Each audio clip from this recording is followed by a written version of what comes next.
Pengakuan putra gembong PKI Ilham Aidit tentang bapak dan kakeknya yang selaras dengan data-data arsip negara membuat klarifikasi Robitoh Alawiyah runtuh seketika jika gembong PKI DN Aidit bukan bagian dari golongannya. PKI yang mana? Ketua Umum PKI itu Aidit, Mbak Alawi. PKI yang mana? Pada posisi inilah janggalnya jikalau Robitoh Alawiyah mengatakan bahwa nama asli DN Aidit adalah Ja'far, nama bapaknya adalah Nuh, sementara dalam data resmi DN Aidit memiliki nama asli Ahmad, bapaknya adalah Abdullah Aidit. Bahkan salah seorang putra dari DN Aidit yaitu Ilham Aidit dalam wawancara dengan Republika menjelaskan bahwa ayahnya atau dia sendiri berarti adalah seorang Alawiyin. Dia mengisahkan seperti ini.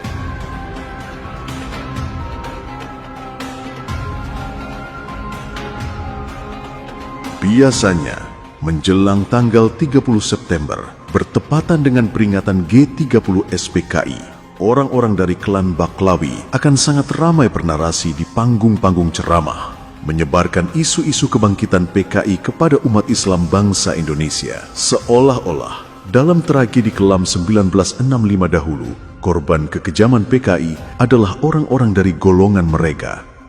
Dan sekarang, setelah sebagian besar umat Islam sadar bahwa kekejaman PKI tahun 65 ternyata tak ada satupun dari golongan mereka yang menjadi korban, ditambah lagi dengan terbongkarnya gembong-gembong PKI zaman dahulu ternyata ditengarai adalah orang-orang dari golongan mereka, isu tentang kebangkitan PKI pun semakin tenggelam. Tidak seramai dulu hembusan narasinya, seolah mereka sedang ketakutan jika bangsa Indonesia sadar bahwa orang-orang dari gerombolan merekalah gembong-gembong PKI sesungguhnya. Sekarang mereka lebih sibuk mengcounter fakta-fakta yang mulai terungkap, sibuk membuat silsilah dan sejarah palsu tentang gembong PKI di Indonesia, agar bangsa Indonesia tidak tahu tentang siapa gembong PKI itu sesungguhnya. Bukan Baklawi namanya, jika mereka tidak licik sifat serta perangainya. Kalau ada tokoh-tokoh besar yang perjuangannya sangat dihargai dan bahkan dikenang sepanjang masa oleh masyarakat Indonesia, golongan mereka sangat antusias untuk mengklaim, membuat cerita dan silsilah palsu tentang sang tokoh tersebut, yang silsilahnya juga disambungkan kepada golongan mereka. Kemudian disebarluaskanlah cerita serta silsilah dusta tersebut kepada umat Islam bangsa Nusantara. Pangeran Diponegoro yang jelas-jelas merupakan putra kandung dari Raja Ngayogyakarta, beliau diklaim sebagai orang Yaman dari golongannya. Bahkan diperebutkan oleh dua marga sekaligus, yakni marga Bakbut dan marga bin Yahya. Imam Bonjol, keturunan Sultan Minangkabau yang silsilahnya masih keturunan Sunan Diri, diklaim oleh mereka sebagai Baklawi dari marga bin Syahab. Kemudian KRT Sumodiningrat, Panglima Perang Kesultanan Jogja, putra dari Tumenggung Jayaningrat yang masih berdarah Majapahit, diklaim sebagai orang Yaman, moyangnya orang Pekalongan, Lutfi bin Yahya. Dan bahkan tak sampai di situ saja, seluruh wali songo penyebar agama Islam di Nusantara pun diklaim berasal dari golongan mereka, yang tentu saja jika kita memiliki akal yang cukup cerdas untuk membaca fenomena itu semua, apa yang mereka lakukan jelas tujuannya adalah agar golongan mereka diakui sebagai golongan yang paling berjasa, sebab orang-orang dari golongan merekalah yang telah menegakkan peradaban di bumi Nusantara.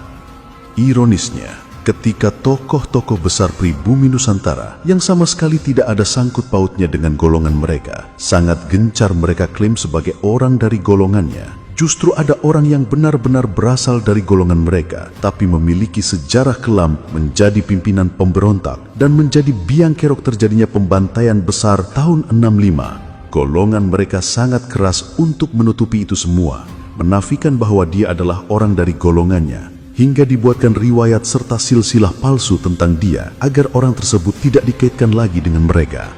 Dan inilah yang akan kita bongkar semuanya. Kejanggalan riwayat serta silsilah palsu DN Aidit versi dari Robitoh Alawiyah yang sangat bertolak belakang dengan arsip nasional tentang riwayat DN Aidit sesungguhnya. Pada tahun 2017, Robitoh Alawiyah mengeluarkan surat resminya menolak dan menafikan cerita yang mulai tersebar di tengah masyarakat bahwa Gembong PKI DN Aidit adalah seorang Habib bagian dari keluarga mereka, klan Bani Ubaidillah. Bersamaan dengan surat tersebut, Robitoh Alawiyah melampirkan beberapa argumen penolakan, termasuk riwayat hidup dan juga silsilahnya, yang dengan beberapa poin tersebut, kita akan bandingkan dengan data DN Aidit versi arsip negara.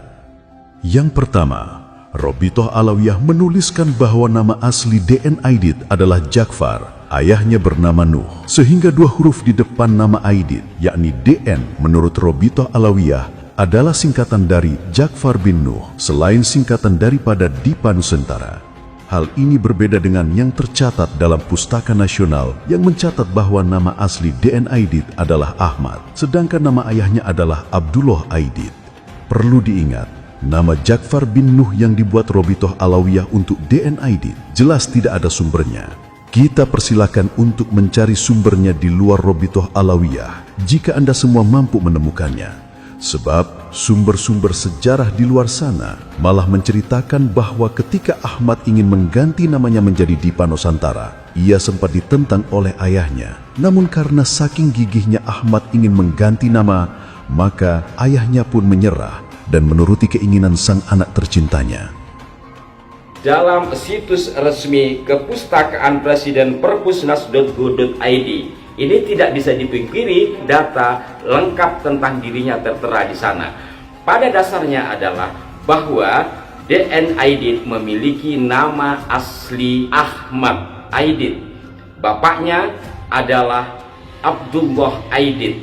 Kakeknya adalah Ismail, seorang tokoh di daerah Belitung.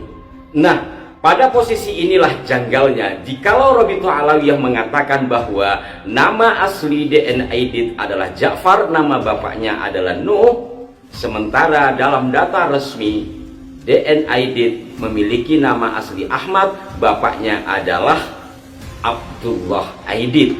Dan ini juga tertera dalam slip gaji Abdullah Aidit, karena bapak dari DN Aidit ini adalah seorang pegawai Menteri Kehutanan yang kelak di kemudian hari juga menjabat menjadi anggota DPR. Maka data resmi nama DN Aidit aslinya berikut bapaknya tertera. Bahkan diinformasikan ketika DN Aidit sudah dewasa dan sudah berada di Jakarta, hendak mengganti namanya dari Ahmad Aidit menjadi Dipa Nusantara Aidit, sempat tidak direstui oleh sang ayah karena terkait dengan data-data yang ada di dalam kepegawaiannya, termasuk dalam slip gaji. Hanya saja karena seringnya DN Aidit meminta agar namanya diganti, kemudian sang ayah menyerah. Demikian tertera dalam sejumlah sumber berita. Nama asli DN Aidit dan juga nama ayahnya yang dibuat-buat oleh Ormas Nasab Robitoh Alawiyah, bisa kita lihat sendiri bahwa itu sangat jauh berbeda dengan data aslinya yang tercatat dalam pustaka resmi negara. Dan sekali lagi kita tantang untuk mencari sumber datanya di luar sana jika memang ada sumber lain yang sama dengan sumber buatan Ormas Nasab Robitoh Alawiyah. Kejanggalan kedua, riwayat hidup DN Aidit dan juga asal-usulnya. Diceritakan oleh Robitoh Alawiyah bahwa kakek DN Aidit memang keturunan Baklawi bermarga Aidit. Namun kata Ormas Nasab tersebut, kakek DN Aidit bukanlah kakek kandung, sebab ayah DN Aidit menurut Robitoh Alawiyah hanyalah anak sambung, anak dari istrinya yang sebelumnya adalah seorang janda. Di sini, Ormas Nasab itu tidak berani menyebut nama kakek DN Aidit yang katanya hanyalah kakek tiri tersebut, dan cuma menyebutkan nama ayah DN Aidit yang bernama Nuh, yang sudah dijelaskan sebelumnya bahwa dalam data resmi negara, ayah DN Aidit namanya adalah Abdullah. Ormas Nasab itu juga menceritakan bahwa ayah DN Aidit wafat ketika Aidit kecil belum dewasa. Kemudian Aidit kecil diboyong dan diasuh oleh bibinya di Jakarta. Sementara data resminya, ayah DN Aidit masih hidup ketika ia pindah ke Jakarta karena berbagai sumber sejarah menyebutkan bahwa sang ayah sendirilah yang meminta DN Aidit untuk bersekolah di MHS ketika ia sudah di Jakarta. Dari semua cerita yang dibuat oleh Robitoh Alawiyah untuk menipu bangsa Indonesia bahwa Gembong PKI DN Aidit bukanlah bagian dari golongan mereka, Cerita tentang kematian ayah DN Aidit inilah yang paling mencolok bertolak belakang dengan fakta sesungguhnya. Robitoh Alawiyah menceritakan ayah DN Aidit meninggal ketika Aidit kecil belum dewasa. Sementara jika kita mau menelusuri sejarah, terutama ketika proses penangkapan gembong PKI tersebut oleh Angkatan Darat Indonesia, di sana kita akan menemukan fakta bahwa ketika Angkatan Darat menyerbu rumah DN Aidit pasca tragedi berdarah, Angkatan Darat tidak menemukan Aidit di rumahnya dan hanya menemukan ayahnya yakni Abdullah Aidit yang sedang merawat cucunya selama DN Aidit menghilang pergi dari rumah. Abdullah Aidit pun sempat ditangkap oleh Angkatan Darat yang kemudian oleh bantuan Perdana Menteri Khairul Sholeh, ia kemudian dibebaskan dan pulang ke Belitung hingga pada akhirnya Abdullah Aidit meninggal pada tahun 1969 di rumahnya. Ini adalah bukti nyata bahwa Ormas Nasab Robitoh Alawiyah telah berdusta, memalsukan sejarah DN Aidit yang sebenarnya agar bangsa Indonesia tertipu dan tidak tahu bahwa pimpinan PKI yang telah membantai para jenderal dan para kiai kita adalah orang dari golongan mereka, kaum Habib keturunan Ubaidillah, si cucu palsu baginda Rasulullah.